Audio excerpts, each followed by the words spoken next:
Shalom saudara yang dikasihi Tuhan Yesus Kristus. Salam sejahtera buat saudara semua dimanapun saudara berada. Damai dan sukacita oleh Roh Kudus melimpah senantiasa dalam hati dan kehidupan saudara semua. Sebelum kita mendengarkan renungan firman Tuhan pada malam ini, mari sama-sama kita siapkan hati dan berdoa. Bapa kami yang di sorga, Bapa di dalam nama Tuhan Yesus Kristus, kami mengucap syukur oleh karena pertolongan dan penyertaan Tuhan di sepanjang hari ini. Dari pagi hingga malam ini, Tuhan sudah menyertai dan menolong kami, sehingga kami mampu melalui dengan kekuatan yang daripada Tuhan. Pada saat ini Tuhan, kami mau mendengarkan firman-Mu. Urapilah setiap kami, dan buatlah kami mengerti akan kehendak-Mu. Jadikan kami anak-anak-Mu yang semakin mengenal Engkau. Terima kasih Tuhan, dalam nama Tuhan Yesus Kristus, kami berdoa haleluya. Amin. Saudara yang dikasihi Tuhan, ayat renungan kita pada saat ini terdapat dalam Injil Yohanes pasal 15 ayat yang ke-7.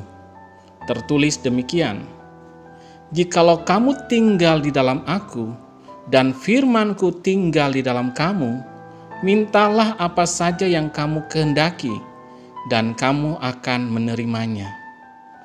Saudara yang dikasihi Tuhan, Tuhan berjanji untuk mendengar setiap doa kita, dan bukan hanya mendengar, tapi menjawabnya. Dalam ayat ini terkandung janji Tuhan untuk menjawab setiap doa kita. Namun bersamaan dengan janji itu, ada hal yang harus kita penuhi. Hal ini perlu kita pahami, saudara, karena dalam surat perjanjian apapun, ada hal-hal yang saling mengikat di dalamnya. Demikian juga halnya dengan kehidupan kita di dalam Tuhan. Janji Tuhan hendaknya disertai dengan tindakan kita yang bersesuai dengan kehendak Tuhan, agar kita mengalami janjinya.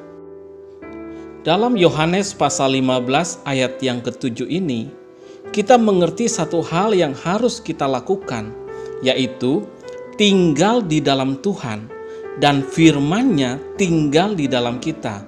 Perlu kita pahami saudara, bahwa tidak tinggal di dalam Dia dan firman-Nya tidak tinggal di dalam kita, bermakna bahwa kita masih hidup dalam dosa. Dan dosa inilah yang menghalangi jawaban Tuhan atas doa kita. Dalam Yesaya 59 ayat yang kedua tertulis, "Tetapi yang merupakan pemisah antara kamu dan Allahmu, ialah segala kejahatanmu, dan yang membuat Dia menyembunyikan diri terhadap kamu, sehingga Ia tidak mendengar, ialah segala dosamu." Karena itu saudara, mari kita tinggalkan dosa dan hidup dalam firman Tuhan, akui dosa kita, bertobat, dan hidup benar di dalam Kristus. Saudara yang dikasihi Tuhan, kalau kita perhatikan ayat yang lain, yaitu di dalam Yakobus pasal 4 ayat 2, bagian yang terakhir dan ayat yang ketiga, di situ dikatakan demikian, "Kamu tidak memperoleh apa-apa karena kamu tidak berdoa, atau kamu berdoa juga, tetapi kamu tidak menerima apa-apa karena kamu salah berdoa. Sebab yang kamu minta itu hendak kamu habiskan untuk memuaskan hawa nafsunya." Di sini saudara, kita belajar untuk mengerti bahwa doa kita harus selaras dengan kehendak Tuhan, supaya kita tidak salah dalam berdoa. Maka kembali kepada ayat Yohanes 15 ayat yang ke-7 tadi, tinggal di dalam Dia dan firman-Nya tinggal di dalam kita, sehingga kita akan mengenal Tuhan dan mengerti akan kehendak-Nya. Dan sebagai akibatnya, kita tidak akan meminta hal-hal yang berlawanan dengan kehendak Tuhan. Kita akan mengerti hal ini saudara, seiring dengan semakin dalam pengenalan kita akan Tuhan. Hal penting lainnya dalam berdoa atau meminta kepada Tuhan adalah iman yang kuat.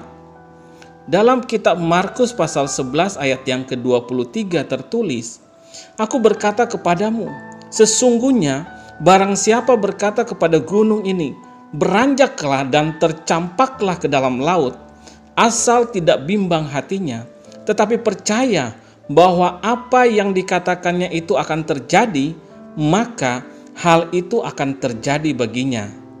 Kalau kita mengenal Tuhan, mengerti kehendak-Nya, maka kita pasti akan meminta yang benar.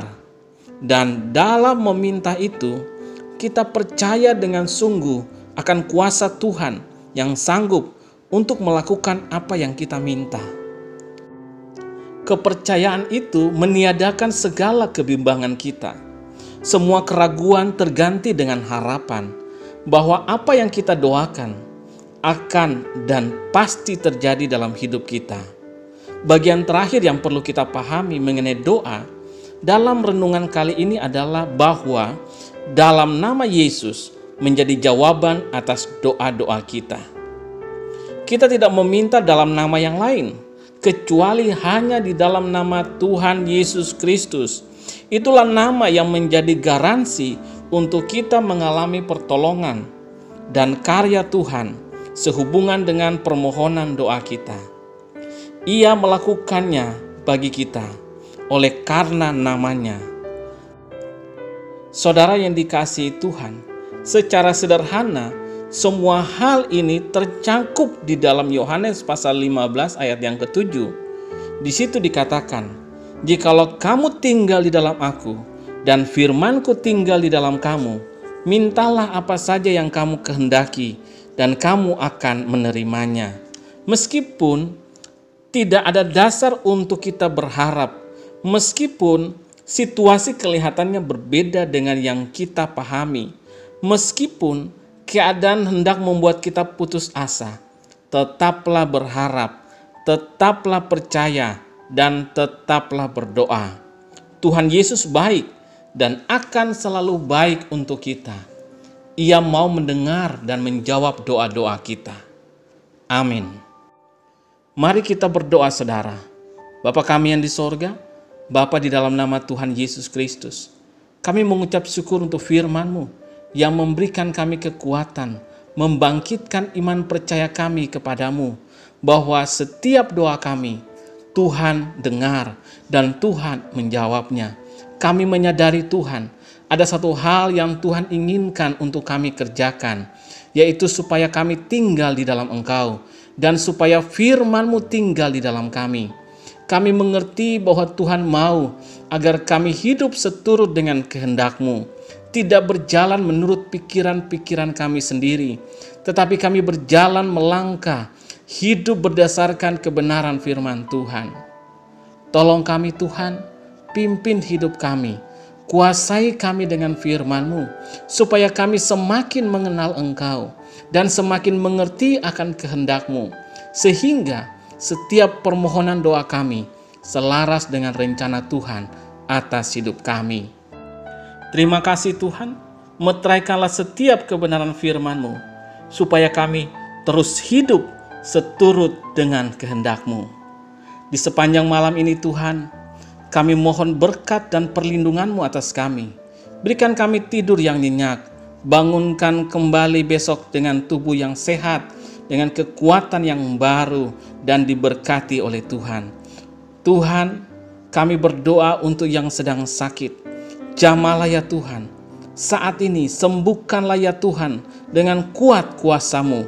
Dalam nama Tuhan Yesus, kuasa kesembuhan mengalir dalam setiap tubuh mereka yang sakit. Tuhan Engkau sembuhkan.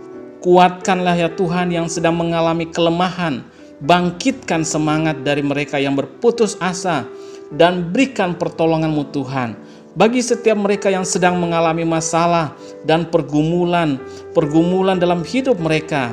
Kami serahkan semuanya ke dalam tangan kasih-Mu, karena Engkau ya Tuhan yang memelihara hidup kami. Terpujilah nama-Mu Tuhan. Dalam nama Tuhan Yesus Kristus, Tuhan dan Juru Selamat kami berdoa dan mengucap syukur. Haleluya. Amin. Puji Tuhan, saudara yang dikasihi Tuhan. Saya percaya bahwa firman Tuhan menjadi berkat dan kekuatan buat saudara semua. Dan Roh Kudus akan menolong saudara untuk lebih lagi memahami kebenaran firman Tuhan. Tuhan Yesus memberkati saudara semua. Selamat malam, selamat beristirahat, dan sampai jumpa dalam renungan yang berikutnya. Haleluya. Amin.